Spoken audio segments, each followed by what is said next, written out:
ਸਤਨਾਮ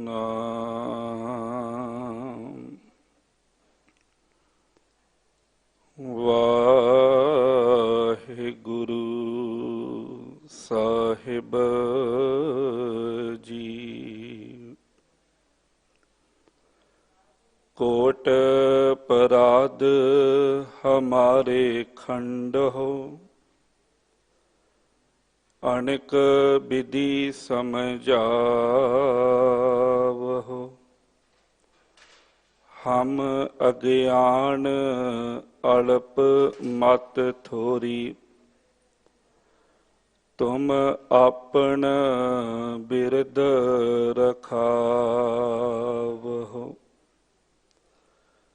तुमरी शरण तुम्हारी आसा, तुम ही सज्जन सुहेले। राखो राखण हार दयाला, नानक घर के गोले। राखो राखण हार दयाला, नानक घर के गोले।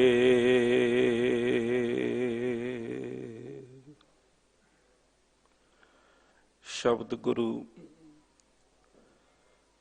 सतगुरु श्री गुरु ग्रंथ साहिब पातशाह जी तिन्हां दी पावन पवित्र हजूरी अंदर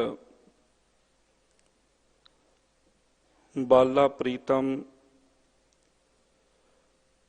सतगुरु श्री गुरु हरकृष्ण पातशाह जी तिन्हां दे पावन इतिहासिक अस्थान गुरुद्वारा बंगला साहिब जी विखे हाजरी भर रही समूह गुरु प्यारी साध संगत, सतगुरु पातशाह जी ने अपार रहमत बख्शिश साडे सारियां ते वरताई है, जो अपने पावन चरणां अंदर जुड़ बैठन दा इस सुभागड़ा समा सानू बख्शिया है। गुरु सवारियां पासों आसा की वार दी पावन बाणी दे कीर्तन आप जी ने श्रवण कीते हन। उपरंत बहुत ही सत्कारयोग सिंह साहिब ज्ञानी रणजीत सिंह जी पासों जो पावन बाणी दी लड़ीवार कथा विचार चल रही है, उस दे तहत अज जिहड़े पावन बचनां दी विचार नाल असी जुड़ना है, उन्हां दा मूल पाठ आप जी ने श्रवण किया है। आओ सतगुरु पातशाह जी का ओट आसरा लैंदियां होया इन्हां पावन बचनां दी विचार नाल जुड़ना करिए। सारी संगत प्यार अदब सहित सतगुरां दी बख्शिश फतेह सांझी करो। आखो जी वाहिगुरू जी का खालसा, वाहिगुरू जी की फतेह। धन सतगुरु श्री गुरु अमरदास पातशाह जी तिन्हां दी पावन रसना तो उचारण होए श्लोक 12 ते वधीक दे अंदर ये दो पावन श्लोकां दी विचार नाल असी जुड़ना है। साध संगत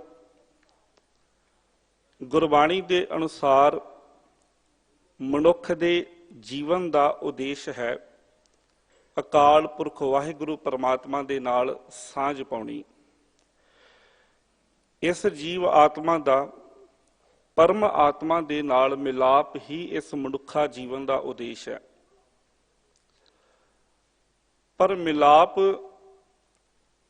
मनुख उदों ही मिलाप वल कदम पुटदा आ, मिलाप वल नूं उदों ही तुरदा आ जदों उन्होंने विछोड़े का एहसास होवे। जदों जीव नूं विछोड़े का एहसास हो जाता, साध संगत विछड़े होने का एहसास हो जावे, ਤਾਂ ਇਹ ਮਿਲਾਪ ਵੱਲ ਨੂੰ ਉਹਦਾ ਪਹਿਲਾ ਕਦਮ ਹੁੰਦਾ ਆ। ਜਦੋਂ ਵਿਛੋੜੇ ਦਾ ਅਹਿਸਾਸ ਹੋ ਜਾਵੇ ਫਿਰ ਅੰਦਰ ਮਿਲਾਪ ਦੀ ਤਾਂਘ ਪੈਦਾ ਹੁੰਦੀ ਹੈ, ਚਾਹਤ ਪੈਦਾ ਹੁੰਦੀ ਹੈ, ਅੰਦਰ ਪਿਆਸ ਮਿਲਾਪ ਵਾਸਤੇ ਲੱਗਦੀ ਹੈ, ਤੜਫ ਉੱਠਦੀ ਹੈ, ਤੇ ਇਸ ਨੂੰ ਜਗਿਆਸਾ ਕਿਹਾ ਗਿਆ ਹੈ। ਇਹੀ ਜਗਿਆਸੂ ਬਿਰਤੀ ਹੈ ਸਾਧ ਸੰਗਤ। ਤੇ ਅੱਜ ਦੇ ਇਹਨਾਂ ਦੋਵਾਂ ਸ਼ਲੋਕਾਂ ਦੇ ਵਿੱਚ ਸਤਿਗੁਰੂ ਗੁਰੂ ਅਮਰਦਾਸ ਪਾਤਸ਼ਾਹ ਜੀ ਇੱਕ ਪੰਛੀ ਹੈ ਬਬੀਹਾ, ਉਸ ਦੀ ਉਦਾਹਰਨ ਵਰਤ ਕੇ ਸਤਿਗੁਰੂ ਪਾਤਸ਼ਾਹ ਜੀ ਨੇ ਜਿੱਥੇ ਇਸ ਜਗਿਆਸੂ ਬਿਰਤੀ ਦੇ ਬਾਰੇ, ਨਾਮ ਰਸੀਆਂ ਦੀ ਉਸ ਤਾਂਘ ਦੇ ਬਾਰੇ, ਉਸ ਚਾਹਤ ਦੇ ਬਾਰੇ ਸਾਨੂੰ ਬੜਾ ਪਿਆਰਾ ਸਮਝਾਇਆ ਹੈ, ਨਾਲ ਹੀ ਇਹ ਵੀ ਸਾਨੂੰ ਜੁਗਤੀ ਦੱਸੀ ਹੈ ਕਿ ਉਹ ਤਾਂਘ ਪੂਰੀ ਕਿਵੇਂ ਹੋਵੇ, ਉਹ ਜਗਿਆਸਾ ਪੂਰੀ ਕਿਵੇਂ ਹੋਵੇ, ਉਹ ਪਿਆਸ ਜਿਸ ਜਲ ਦੇ ਵਾਸਤੇ ਹੈ ਉਹ ਜਲ ਦੀ ਪ੍ਰਾਪਤੀ ਕਿਵੇਂ ਹੋਵੇ। ਇਹ ਵੀ ਸਤਿਗੁਰੂ ਪਾਤਸ਼ਾਹ ਜੀ ਸੋਝੀ ਸਾਨੂੰ ਅੱਜ ਇਹਨਾਂ ਪਾਵਨ ਬਚਨਾਂ ਦੇ ਵਿੱਚ ਬਖਸ਼ ਰਹੇ ਨੇ। ਸਤਿਗੁਰੂ ਪਾਤਸ਼ਾਹ ਜੀ ਦੇ ਬੜੇ ਪਿਆਰੇ ਬਚਨ ਨੇ, ਬਾਬੀਹਾ ਪ੍ਰਿਓ ਪ੍ਰਿਓ ਕਰੇ ਜਲ ਨਿਧ ਪ੍ਰੇਮ ਪਿਆਰ। ਸਾਧ ਸੰਗਤ, ਬਾਬੀਹਾ ਇੱਕ ਪੰਛੀ ਜਿਸ ਦਾ ਪਾਵਨ ਬਾਣੀ ਦੇ ਵਿੱਚ ਹੋਰ ਵੀ ਨਾਵਾਂ ਦੇ ਨਾਲ ਜ਼ਿਕਰ ਆਇਆ ਹੈ, ਜਿਵੇਂ ਸਾਰਿੰਗ, ਚਾਤਰਿਕ, ਬਬੀਹਾ, ਬਾਬੀਹਾ, ਅਤੇ ਇੱਕ ਸ਼ਬਦ ਇਹਦੇ ਲਈ ਹੋਰ ਵਰਤਿਆ ਜਾਂਦਾ ਹੈ ਪਪੀਹਾ। ਇਸ ਦੇ ਸੁਭਾਅ ਦੇ ਵਿੱਚ ਇੱਕ ਗੁਣ ਹੈ ਸਾਧ ਸੰਗਤ। ਕਿਹਾ ਜਾਂਦਾ ਹੈ ਕਿ ਇਹਦੀ ਆਸ ਜਿਹੜੀ ਹੁੰਦੀ ਹੈ ਨਾ, ਪਿਆਸ ਦੇ ਵਾਸਤੇ, ਆਪਣੀ ਪਿਆਸ ਨੂੰ ਪੂਰੀਆਂ ਕਰਨ ਦੇ ਵਾਸਤੇ ਇਹਨੂੰ ਜਿਹੜੇ ਜਲ ਦੀ ਆਸ ਹੁੰਦੀ ਹੈ, ਇਹ ਕੇਵਲ ਤੇ ਕੇਵਲ ਬੱਦਲਾਂ ਦੇ ਵਿੱਚੋਂ ਵਰਸਣ ਵਾਲੇ ਮੀਂਹ ਦੇ ਵਿਚਲੀਆਂ ਬੂੰਦਾਂ ਦੇ ਪ੍ਰਤੀ ਹੀ ਆਪਣੀ ਆਸ ਰੱਖਦਾ ਆ। ਇਹਦੀ ਚਾਹਤ ਕੇਵਲ ਉਹਨਾਂ ਬੂੰਦਾਂ ਦੇ ਵਾਸਤੇ ਜਿਹੜੀਆਂ ਬੱਦਲਾਂ ਤੋਂ ਵਰਸਦੀਆਂ ਨੇ। ਆਪਣਾ ਮੂੰਹ ਖੋਲ ਕੇ ਉਧਰ ਨੂੰ ਪੁਕਾਰਾਂ ਕਰਦਾ ਆ ਬੱਦਲਾਂ ਵੱਲ ਵੇਖ ਕੇ। ਤੇ ਸੰਤ ਜਨਾਂ ਨੇ, ਸਾਧ ਸੰਗਤ, ਸੰਤ ਕਵੀਆਂ ਨੇ ਜਾਂ ਪਾਵਨ ਬਾਣੀ ਦੇ ਅੰਦਰ ਭਾਈ ਗੁਰਦਾਸ ਜੀ ਨੇ ਬਬੀਹੇ ਦੇ ਇਸੇ ਹੀ ਗੁਣ ਨੂੰ ਲੈ ਕੇ, ਉਸਦੇ ਸੁਭਾਅ ਦੇ ਇਸੇ ਹੀ ਪੱਖ ਨੂੰ ਲੈ ਕੇ ਆਤਮ ਉਦਾਹਰਨ ਦਿੱਤੀ ਹੈ ਕਿ ਜਿਵੇਂ ਬਬੀਹਾ ਉਹ ਬੱਦਲਾਂ ਦੀ ਕਣੀ ਦੇ ਵਾਸਤੇ, ਉਹ ਇੱਕ ਉਸ ਬੂੰਦ ਦੇ ਵਾਸਤੇ ਪੁਕਾਰਾਂ ਕਰਦਾ ਹੈ, ਤਰਲੇ ਕਰਦਾ ਹੈ, ਪ੍ਰਿਓ ਪ੍ਰਿਓ ਕਰਦਾ ਹੈ, ਆਵਾਜ਼ਾਂ ਮਾਰਦਾ ਹੈ। ਇੱਦਾਂ ਹੀ ਜਿਨ੍ਹਾਂ ਦੇ ਅੰਦਰ ਨਾਮ ਦੀ ਤਾਂਘ ਪੈਦਾ ਹੋ ਜਾਵੇ, ਜਿਨ੍ਹਾਂ ਦੇ ਅੰਦਰ ਨਾਮ ਦੀ ਚਾਹਤ ਪੈਦਾ ਹੋ ਜਾਵੇ, ਜਿਨ੍ਹਾਂ ਦੇ ਅੰਦਰ ਇਹ ਲੋਚਾ ਪੈਦਾ ਹੋ ਜਾਵੇ ਸਾਧ ਸੰਗਤ, ਫਿਰ ਉਹ ਨਾਮ ਦੇ ਰਸੀਏ, ਉਹ ਸੰਤ ਜਨ, ਫਿਰ ਉਹ ਵੀ ਨਾਮ ਦੇ ਵਾਸਤੇ ਪੁਕਾਰਾਂ ਕਰਦੇ ਨੇ, ਅਰਦਾਸਾਂ ਕਰਦੇ ਨੇ, ਜੋਦੜੀਆਂ ਕਰਦੇ ਨੇ। ਗੁਰਬਾਣੀ ਦੇ ਅੰਦਰ ਸਾਧ ਸੰਗਤ ਬਚਨ ਮਿਲਦੇ ਨੇ ਜਿੱਥੇ ਸਤਿਗੁਰੂ ਪਾਤਸ਼ਾਹ ਜੀ ਨੇ ਕਿਹਾ ਹੈ ਕਿ ਸੰਤ ਜਨ ਬਬੀਹੇ ਵਰਗੇ ਹੁੰਦੇ ਨੇ। ਸਤਿਗੁਰੂ ਪਾਤਸ਼ਾਹ ਜੀ ਦੇ ਬਚਨ ਨੇ, ਨਾਨਕ ਸੰਤ ਚਾਤਰਿਕ ਕੀ ਨਿਆਈ ਹਰ ਬੂੰਦ। ਚਾਤਰਿਕ ਬਬੀਹੇ ਨੂੰ ਕਿਹਾ ਗਿਆ ਹੈ। ਸਤਿਗੁਰੂ ਪਾਤਸ਼ਾਹ ਜੀ ਕਹਿੰਦੇ ਨੇ ਕਿ ਸੰਤ ਜਨ ਉਹ ਚਾਤਰਿਕ ਦੀ ਨਿਆਈ ਨੇ, ਭਾਵ ਕਿ ਉਹ ਵੀ ਚਾਤਰਿਕ ਵਰਗੇ ਨੇ, ਉਹ ਵੀ ਬਬੀਹੇ ਵਰਗੇ ਨੇ। ਕਿਉਂਕਿ ਬਬੀਹੇ ਦਾ ਗੁਣ ਇਹ ਹੈ, ਉਹਦਾ ਸੁਭਾਅ ਇਹ ਹੈ ਕਿ ਉਹਨੂੰ ਕੇਵਲ ਬੱਦਲਾਂ ਦੀ ਕਣੀ ਦੀ ਆਸ ਹੈ। ਹੋਰ ਸੰਸਾਰ ਦੇ ਉੱਤੇ ਬੇਅੰਤ ਜਲ ਦੇ ਸੋਮੇ ਹਨ, ਉਹਨੂੰ ਕਿਸੇ ਹੋਰ ਪਾਣੀ ਦੇ ਸੋਮੇ ਤੋਂ ਕੋਈ ਆਸ ਨਹੀਂ। ਕਿਸੇ ਹੋਰ ਪਾਣੀ ਦੇ ਸੋਮੇ ਦੇ ਨਾਲ ਉਹਦਾ ਕੋਈ ਵਾਹ ਵਾਸਤਾ ਨਹੀਂ। ਉਹਨੂੰ ਕਿਸੇ ਹੋਰ ਪਾਣੀ ਦੇ ਸੋਮੇ ਤੋਂ ਜਲ ਦੀਆਂ ਬੂੰਦਾਂ ਦੀ ਕੋਈ ਹੀ ਚਾਹਤ ਨਹੀਂ ਹੈ, ਕੋਈ ਲੋਚਾ ਨਹੀਂ ਹੈ। ਉਹਦੀ ਜਿਹੜੀ ਆਸ ਹੈ, ਉਹਦੀ ਜਿਹੜੀ ਚਾਹਤ ਹੈ, ਉਹ ਕੇਵਲ ਤੇ ਕੇਵਲ ਜੋ ਆਸਮਾਨ ਤੋਂ ਬੱਦਲਾਂ ਦੇ ਵਿੱਚੋਂ ਮੀਂਹ ਵਰਸਦਾ ਆ, ਉਹਨਾਂ ਬੂੰਦਾਂ ਦੇ ਵਾਸਤੇ ਹੀ ਹੁੰਦੀ ਹੈ। ਉਹਦੇ ਵਾਸਤੇ ਹੀ ਉਹ ਆਵਾਜ਼ਾਂ ਮਾਰਦਾ ਹੈ। ਸੰਸਾਰ ਦੇ ਉੱਤੇ ਭਾਵੇਂ ਬੇਅੰਤ ਪਾਣੀ ਦੇ ਭੰਡਾਰ ਭਰੇ ਹੋਏ ਨੇ, ਸੰਸਾਰ ਦੇ ਉੱਤੇ ਬੇਅੰਤ ਸਮੁੰਦਰ ਨੇ, ਬੇਅੰਤ ਨਦੀਆਂ ਨੇ, ਬੇਅੰਤ ਸੰਸਾਰ ਦੇ ਉੱਤੇ ਪਾਣੀ ਦੇ ਸੋਮੇ ਨੇ, ਪਰ ਉਹਨਾਂ ਸੋਮਿਆਂ ਦੇ ਨਾਲ ਬਬੀਹੇ ਦਾ ਕੋਈ ਵਾਹ ਵਾਸਤਾ ਨਹੀਂ। ਭਾਈ ਗੁਰਦਾਸ ਜੀ ਬੜੇ ਪਿਆਰੇ ਬਚਨ ਕਰਕੇ ਬਬੀਹੇ ਦੇ ਇਸ ਸੁਭਾਅ ਨੂੰ ਉਜਾਗਰ ਕਰਦੇ ਨੇ। ਭਾਈ ਗੁਰਦਾਸ ਜੀ ਦੇ ਬਚਨ ਨੇ ਸਾਧ ਸੰਗਤ, ਕਹਿੰਦੇ ਕਿ ਇੱਥੇ ਧਰਤੀ ਦੇ ਉੱਤੇ ਪਾਣੀ ਦੇ ਬੇਅੰਤ ਭੰਡਾਰ ਨੇ, ਸਰ ਸਰਤਾ ਸਮੁੰਦਰ।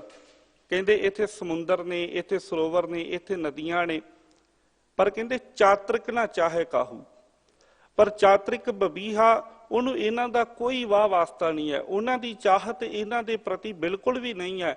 ਉਹਦੀ ਚਾਹਤ ਕਿਹਦੇ ਵਾਸਤੇ ਆ? ਆਸ ਘਣ ਬੂੰਦ, ਜਿਹੜੀ ਬੱਦਲਾਂ ਦੇ ਵਿੱਚੋਂ ਬੂੰਦ ਵਰਸਦੀ ਹੈ ਨਾ, ਉਹਦੀ ਚਾਹਤ ਕੇਵਲ ਉਹਦੇ ਵਾਸਤੇ ਹੈ। ਆਸ ਘਣ ਬੂੰਦ ਪ੍ਰਯੋ ਗੁਣ ਗਿਆਨ ਹੈ, ਤੇ ਉਹਨੂੰ ਉਹਦੇ ਵਿੱਚ ਇੱਕ ਗੁਣ ਹੈ ਕਿ ਉਹ ਬਸ ਉਸ ਬੂੰਦ ਦੇ ਵਾਸਤੇ ਹੀ ਅਰਦਾਸਾਂ ਕਰਦਾ, ਤਰਲੇ ਕਰਦਾ, ਜੋਦੜੀਆਂ ਕਰਦਾ। ਬਸ ਉਹਨੂੰ ਉਸੇ ਤਰਲੇ ਦਾ ਗਿਆਨ ਹੈ, ਉਹਨੂੰ ਹੋਰ ਉਹਦੇ ਜੀਵਨ ਦੇ ਵਿੱਚ ਕੋਈ ਉਦਮ ਉਪਰਾਲਾ ਨਹੀਂ ਹੈ। ਸਾਧ ਸੰਗਤ, ਬਬੀਹੇ ਦੇ ਸੁਭਾਅ ਦੇ ਵਿੱਚ ਉਸ ਬੂੰਦ ਦੇ ਵਾਸਤੇ ਲੋਚਾ ਹੈ, ਤਾਂਗ ਹੈ, ਤੜਫ ਹੈ, ਪਿਆਸ ਹੈ। ਤੇ ਦੂਜਾ ਉਹਦੇ ਸੁਭਾਅ ਦਾ ਪੱਖ ਇਹ ਹੈ ਕਿ ਉਸ ਤੜਫ ਨੂੰ ਆਪਣੇ ਅੰਦਰ ਰੱਖਦਿਆਂ ਹੋਇਆਂ, ਉਸ ਪਿਆਸ ਨੂੰ ਆਪਣੇ ਅੰਦਰ ਰੱਖਦਿਆਂ ਹੋਇਆਂ ਉਹ ਉਹਦੇ ਵਾਸਤੇ ਕਰਦਾ ਕੀ ਹੈ? ਪੁਕਾਰਾਂ ਕਰਦਾ ਆ। ਕੋਈ ਹੋਰ ਭੱਜ ਦੌੜ ਨਹੀਂ, ਸਿਰਫ ਪੁਕਾਰ ਕਰਦਾ ਆ, ਜੋਦੜੀ ਕਰਦਾ ਆ, ਬੇਨਤੀ ਕਰਦਾ ਆ, ਆਵਾਜ਼ਾਂ ਮਾਰਦਾ। ਤੇ ਸਤਿਗੁਰੂ ਪਾਤਸ਼ਾਹ ਜੀ ਸਾਨੂੰ ਹੁਣ ਇਹ ਸਮਝਾ ਰਹੇ ਨੇ ਕਿ ਭਲਿਆ ਜਿਵੇਂ ਬਾਬੀਹਾ ਪ੍ਰਯੋ ਕਰਦਾ ਆ, ਆਵਾਜ਼ਾਂ ਮਾਰਦਾ ਆ, ਜੋਦੜੀਆਂ ਕਰਦਾ, ਜੇ ਨਾਮ ਦੀ ਲੋਚਾ ਤੇਰੇ ਅੰਦਰ ਵੀ ਪੈਦਾ ਹੋ ਜਾਵੇ, ਜੇ ਨਾਮ ਦੀ ਚਾਹਤ ਤੇਰੇ ਅੰਦਰ ਵੀ ਪੈਦਾ ਹੋ ਜਾਵੇ, ਜਾਂ ਜਿਨ੍ਹਾਂ ਦੇ ਅੰਦਰ ਨਾਮ ਦੀ ਚਾਹਤ ਪੈਦਾ ਹੁੰਦੀ ਹੈ, ਲੋਚਾ ਪੈਦਾ ਹੁੰਦੀ ਹੈ, ਪਿਆਸ ਪੈਦਾ ਹੋ ਜਾਂਦੀ ਹੈ ਉਸ ਮਾਲਕ ਦੇ ਮਿਲਾਪ ਦੀ, ਤੇ ਫਿਰ ਉਸ ਮਾਲਕ ਦੇ ਮਿਲਾਪ ਦੀ, ਉਹਦੇ ਨਾਮ ਦਾ ਇੱਕੋ ਇੱਕ ਹੀਲਾ ਵਸੀਲਾ ਹੈ ਤੇਰੇ ਵਾਸਤੇ, ਉਹ ਹੈ ਪੁਕਾਰ, ਉਹ ਹੈ ਜੋਦੜੀ, ਉਹ ਹੈ ਅਰਦਾਸ ਬੇਨਤੀ, ਤਰਲਾ ਕਰਨਾ। ਹੋਰ ਕੋਈ ਹੀਲਾ ਵਸੀਲਾ ਨਹੀਂ। ਅਸੀਂ 12 ਮਾਹ ਦਾ ਪਾਠ ਕਰਦੇ ਹਾਂ। ਧੰਨ ਸਤਿਗੁਰੂ ਸ੍ਰੀ ਗੁਰੂ ਅਰਜਨ ਦੇਵ ਪਾਤਸ਼ਾਹ ਜੀ ਨੇ ਆਰੰਭਤਾ ਦੇ ਵਿੱਚ ਹੀ ਸਾਨੂੰ ਸਮਝਾ ਦਿੱਤਾ। ਸਤਿਗੁਰੂ ਬਚਨ ਕਰਦੇ ਨੇ, ਕਿਰਤ ਕਰਮ ਕੇ ਵਿਛੜੇ ਕਰ ਕਿਰਪਾ ਮਿਲ ਹੋ ਰਾਮ। ਆਪਣੇ ਕਰਮਾਂ ਦੀ ਕਿਰਤ ਕਰਕੇ ਵਿਛੜੇ ਹੋਏ ਆ। ਸਤਿਗੁਰੂ ਪਾਤਸ਼ਾਹ ਆਪਣੇ ਕਰਮਾਂ ਦੇ ਕਰਕੇ ਵਿਛੜੇ ਆ, ਪਰ ਮਿਲਾਪ ਆਪਣੇ ਕਰਮਾਂ ਦੇ ਨਾਲ ਨਹੀਂ। ਮੈਂ ਆਪਣੇ ਕਰਮਾਂ ਦੇ ਕਰਕੇ ਤੇਰੇ ਤੋਂ ਟੁੱਟ ਤੇ ਸਕਦਾ ਆ, ਵਿਛੜ ਤੇ ਸਕਦਾ ਆ, ਦੂਰ ਤੇ ਹੋ ਸਕਦਾ, ਪਰ ਮਿਲਾਪ ਆਪਣੇ ਕਰਮਾਂ ਦੇ ਨਾਲ ਨਹੀਂ। ਮਿਲਾਪ ਕਿਹਦੇ ਨਾਲ ਹੈ? ਕਰ ਕਿਰਪਾ ਮਿਲ ਹੋ ਰਾਮ। ਮਿਲਾਪ ਤਾਂ ਹੈ ਜੇ ਅਕਾਲ ਪੁਰਖ ਵਾਹਿਗੁਰੂ ਪ੍ਰਮਾਤਮਾ ਜੀ ਤੁਹਾਡੀ ਕਿਰਪਾ ਹੋ ਜਾਵੇ, ਸਤਿਗੁਰੂ ਕਿਤੇ ਤੁਹਾਡੀ ਬਖਸ਼ਿਸ਼ ਹੋ ਜਾਵੇ, ਕਿਰਪਾ ਹੋ ਜਾਵੇ। ਤਾਂ ਹੀ ਕਰਕੇ ਸੋਹਿਲਾ ਸਾਹਿਬ ਦਾ ਪਾਠ ਜਦੋਂ ਅਸੀਂ ਕਰਦੇ ਹਾਂ, ਉੱਥੇ ਸਤਿਗੁਰੂ ਪਾਤਸ਼ਾਹ ਜੀ ਨੇ ਬੇਨਤੀ ਰੂਪ ਦੇ ਵਿੱਚ ਬਚਨ ਕੀਤੇ ਨੇ। ਹਰ ਚਰਨ ਕਵਲ ਮਕਰੰਦ ਲੋਭਿਤ ਮਨੋ ਅਨ ਦਿਨੋ ਮੋਹਿ ਆਹੀ ਪਿਆਸਾ। ਜਿਨ੍ਹਾਂ ਦੇ ਅੰਦਰ ਉਹ ਪਿਆਸ ਲੱਗ ਜਾਂਦੀ ਹੈ, ਤੜਫ ਲੱਗ ਜਾਂਦੀ ਹੈ, ਅਕਾਲ ਪੁਰਖ ਵਾਹਿਗੁਰੂ ਪਰਮਾਤਮਾ ਦੇ ਨਾਮ ਰੂਪੀ ਫੁੱਲਾਂ ਦੇ ਜਿਹੜੇ ਭੌਰੇ ਬਣ ਜਾਂਦੇ ਨੇ ਸਾਧ ਸੰਗਤ, ਜਿਨ੍ਹਾਂ ਦੇ ਅੰਦਰ ਕੇਵਲ ਨਾਮ ਦੀ ਤਾਂਘ ਹੈ, ਨਾਮ ਦੀ ਚਾਹਤ ਹੈ, ਨਾਮ ਦੀ ਲੋਚਾ, ਨਾਮ ਦੀ ਹੀ ਪਿਆਸ ਹੈ ਸਾਧ ਸੰਗਤ, ਫਿਰ ਉਹ ਕੀ ਕਰਦੇ ਨੇ? ਬੇਨਤੀ ਕਰਦੇ ਨੇ, ਪੁਕਾਰ ਕਰਦੇ ਨੇ, ਜੋਦੜੀ ਕਰਦੇ ਨੇ। ਤੇ ਬੇਨਤੀ ਕਰਕੇ ਮੰਗ ਕੀ ਰਹੇ ਨੇ? ਕਿਰਪਾ ਜਲ ਦੇ ਨਾਨਕ ਸਾਰਿੰ ਕੋ ਹੋਏ ਜਾਤੇ ਤੇਰਾ ਨਾਇ ਵਾਸਾ। ਇਹ ਅਕਾਲ ਪੁਰਖ ਵਾਹਿਗੁਰੂ ਪਰਮਾਤਮਾ ਜੀ, ਕਿਰਪਾ ਦਾ ਜਲ, ਆਪਣੀ ਬਖਸ਼ਿਸ਼ ਦਾ ਜਲ ਮੈਨੂੰ ਬਖਸ਼ ਦਿਓ। ਜੇ ਤੁਹਾਡੀ ਕਿਰਪਾ ਹੋ ਜਾਵੇ ਤੇ ਨਾਮ ਦੀ ਦਾਤ ਮੈਨੂੰ ਪ੍ਰਾਪਤ ਹੋ ਸਕਦੀ ਹੈ। ਜੇ ਤੁਹਾਡੀ ਕਿਰਪਾ ਹੋ ਜਾਵੇ ਤੇ ਬਬੀਹੇ ਦੇ ਵਾਂਗ ਜਿਹੜੀਆਂ ਅੰਦਰੋਂ ਪੁਕਾਰਾਂ ਹੋ ਰਹੀਆਂ ਨੇ, ਇਹਨਾਂ ਪੁਕਾਰਾਂ ਨੂੰ ਥਾਂ ਪਾਉਂਦਿਆਂ ਹੋਇਆਂ ਅਕਾਲ ਪੁਰਖ ਵਾਹਿਗੁਰੂ ਪਰਮਾਤਮਾ ਤੁਸੀਂ ਨਾਮ ਦੀ ਦਾਤ ਬਖਸ਼ਿਸ਼ ਕਰਕੇ ਮੇਰੀਆਂ ਇਹ ਸਾਰੀਆਂ ਕੂਕਾਂ ਜਿਹੜੀਆਂ ਉਹ ਖਤਮ ਕਰ ਦਿਓ। ਜੇ ਤੁਹਾਡੀ ਬਖਸ਼ਿਸ਼ ਹੋ ਜਾਵੇ ਫਿਰ ਨਾਮ ਦੀ ਦਾਤ ਮੈਨੂੰ ਪ੍ਰਾਪਤ ਹੋ ਜਾਵੇਗੀ। ਤੇ ਜਦੋਂ ਹੁਣ ਸਾਧ ਸੰਗਤ ਅਕਾਲ ਪੁਰਖ ਵਾਹਿਗੁਰੂ ਪਰਮਾਤਮਾ ਤਰੁੱਠਦਾ ਆ, ਜਦੋਂ ਮਾਲਕ ਮੇਰਾਂ ਦੇ ਘਰ ਵਿੱਚ ਆਉਂਦਾ ਹੈ, ਬਖਸ਼ਿਸ਼ ਦੇ ਘਰ ਵਿੱਚ ਆਉਂਦਾ ਹੈ, ਜੀਵ ਜੋਦੜੀ ਕਰਦਾ ਹੈ, ਬੇਨਤੀ ਕਰਦਾ ਹੈ, ਬਬੀਹੇ ਦੇ ਵਾਂਗ ਤਰਲੇ ਲੈਂਦਾ ਹੈ, ਤੇ ਜਦੋਂ ਉਹਦੇ ਤਰਲੇ ਥਾਂ ਪੈਂਦੇ ਨੇ, ਮਾਲਕ ਵਾਹਿਗੁਰੂ ਪਰਮਾਤਮਾ ਬਖਸ਼ਿਸ਼ ਕਰਦਾ, ਫਿਰ ਜੀਵ ਨੂੰ ਇੱਕ ਦਾਤ ਪ੍ਰਾਪਤ ਹੁੰਦੀ ਹੈ। ਉਹ ਕਿਹੜੀ ਦਾਤ ਹੈ? ਉਹ ਹੈ ਸਤਿਗੁਰੂ ਦੀ ਸੰਗਤ। ਅਕਾਲ ਪੁਰਖ ਵਾਹਿਗੁਰੂ ਪਰਮਾਤਮਾ ਦੀ ਕਿਰਪਾ ਦੇ ਨਾਲ ਸਤਿਗੁਰੂ ਦੀ ਸੰਗਤ ਪ੍ਰਾਪਤ ਹੁੰਦੀ ਹੈ, ਤੇ ਸਤਿਗੁਰੂ ਦੀ ਸੰਗਤ ਦੇ ਵਿੱਚੋਂ ਹੀ ਫਿਰ ਨਾਮ ਦੀ ਦਾਤ ਮਿਲਦੀ ਹੈ। ਸਤਿਗੁਰੂ ਪਾਤਸ਼ਾਹ ਜੀ ਅੱਗੇ ਬਚਨ ਕਰਕੇ ਸਮਝਾ ਰਹੇ ਨੇ, ਗੁਰ ਮਿਲੇ ਸੀਤਲ ਜਲ ਪਾਇਆ, ਸਭ ਦੁੱਖ ਨਿਵਾਰਨਹਾਰ। ਬਾਬੀਹੇ ਨੇ ਪੁਕਾਰਾਂ ਕੀਤੀਆਂ, ਨਾਮ ਰਸੀਆਂ ਨੇ ਪੁਕਾਰਾਂ ਕੀਤੀਆਂ, ਅਰਦਾਸਾਂ ਕੀਤੀਆਂ, ਜੋਦੜੀ ਕੀਤੀ। ਅੰਦਰ ਤਰਲਾ ਪੈਦਾ ਹੋਇਆ, ਅੰਦਰ ਨਾਮ ਦੇ ਵਾਸਤੇ ਚਾਅ ਪੈਦਾ ਹੋਇਆ, ਉਹਦੇ ਵਾਸਤੇ ਜੋਦੜੀ ਕੀਤੀ, ਅਰਦਾਸ ਕੀਤੀ, ਪਰਮਾਤਮਾ ਦੇ ਅੱਗੇ ਤਰਲੇ ਲਏ, ਤੇ ਫਿਰ ਪਰਮਾਤਮਾ ਨੇ ਕਿਰਪਾ ਕਰਕੇ ਕਿਹੜੀ ਦਾਤ ਬਖਸ਼ਿਸ਼ ਕੀਤੀ? ਸਤ ਸੰਗਤ ਬਖਸ਼ਿਸ਼ ਕਰ ਦਿੱਤੀ, ਗੁਰੂ ਦੀ ਸੰਗਤ ਬਖਸ਼ਿਸ਼ ਕਰ ਦਿੱਤੀ। ਤੇ ਜਦੋਂ ਗੁਰੂ ਦੀ ਸੰਗਤ ਬਖਸ਼ਿਸ਼ ਹੋਈ, ਸਾਧ ਸੰਗਤ, ਫਿਰ ਗੁਰੂ ਦੇ ਕੋਲੋਂ ਕੀ ਮਿਲਿਆ? ਗੁਰ ਮਿਲੇ, ਸੀਤਲ ਜਲ ਪਾਇਆ। ਗੁਰੂ ਦੀ ਸੰਗਤ ਦੇ ਵਿੱਚੋਂ ਨਾਮ ਦੀ ਦਾਤ ਪ੍ਰਾਪਤ ਹੋਈ ਹੈ। ਸਤਿਗੁਰੂ ਪਾਤਸ਼ਾਹ ਜੀ ਆਨੰਦ ਸਾਹਿਬ ਦੇ ਅੰਦਰ ਧੰਨ ਸ੍ਰੀ ਗੁਰੂ ਅਮਰਦਾਸ ਪਾਤਸ਼ਾਹ ਜੀ ਬਚਨ ਕਰਕੇ ਸਮਝਾਉਂਦੇ ਨੇ, ਇਹ ਹਰ ਰਸ ਕਰਮੀ ਪਾਈ ਹੈ, ਸਤਿਗੁਰ ਮਿਲੇ ਜਿਸ ਆਏ। ਅਕਾਲ ਪੁਰਖ ਵਾਹਿਗੁਰੂ ਪਰਮਾਤਮਾ ਦੇ ਨਾਮ ਦਾ ਰਸ ਕਰਮੀ ਦੇ ਨਾਲ ਹੈ। ਕਰਮ ਦਾ ਭਾਵ ਹੈ ਬਖਸ਼ਿਸ਼, ਉਸ ਮਾਲਕ ਦੀ ਮਿਹਰ ਦੇ ਨਾਲ ਹੈ। ਤੇ ਜਦੋਂ ਮਾਲਕ ਦੀ ਬਖਸ਼ਿਸ਼ ਹੋ ਜਾਵੇ, ਫਿਰ ਕੀ ਮਿਲੇਗਾ? ਸਤਿਗੁਰ ਮਿਲੇ, ਸਤਿਗੁਰੂ ਦੀ ਦਾਤ ਮਿਲੇਗੀ, ਸਤਿਗੁਰੂ ਦੀ ਸੰਗਤ ਜੀਵ ਨੂੰ ਪ੍ਰਾਪਤ ਹੋਵੇਗੀ। ਸਾਧ ਸੰਗਤ, ਤੇ ਜਦੋਂ ਸਤਿਗੁਰੂ ਦੀ ਸੰਗਤ ਪ੍ਰਾਪਤ ਹੋਈ, ਫਿਰ ਸਤਿਗੁਰੂ ਦੀ ਸੰਗਤ ਦੇ ਵਿੱਚੋਂ ਨਾਮ ਦੀ ਦਾਤ ਮਿਲਦੀ ਹੈ। ਅਸੀਂ ਅਕਸਰ ਕਈ ਵਾਰ ਗੁਰਦੇਵ ਪਾਤਸ਼ਾਹ ਦੇ ਇਹ ਬਚਨ ਹੁਕਮ ਦੇ ਰੂਪ ਦੇ ਵਿੱਚ ਸ਼ਰਵਣ ਕੀਤੇ ਨੇ। ਮੇਰਾ ਹਿਰਦੈ ਰਤਨ ਨਾਮ ਹਰ ਬਸਿਓ, ਗੁਰ ਹਾਥ ਧਰਿਓ ਮੇਰਾ ਮਾਥਾ।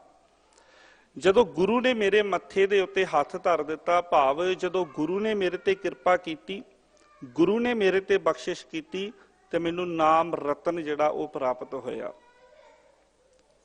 ਮੇਰਾ ਮਨ ਭਜ ਰਾਮ ਨਾਮ ਸਭ ਅਰਥਾ। ਇਹ ਮਨਾ ਅਕਾਲ ਪੁਰਖ ਵਾਹਿਗੁਰੂ ਪਰਮਾਤਮਾ ਦਾ ਨਾਮ ਭਜ, ਪਰ ਉਹ ਨਾਮ ਦੀ ਦਾਤ ਮਿਲਣੀ ਕਿੱਥੋਂ ਹੈ? ਗੁਰ ਪੂਰੈ ਹਰ ਨਾਮ ਦ੍ਰਿੜਾਇਆ। ਬਿਨ ਨਾਮੈ ਜੀਵਨ ਬਿਰਥਾ।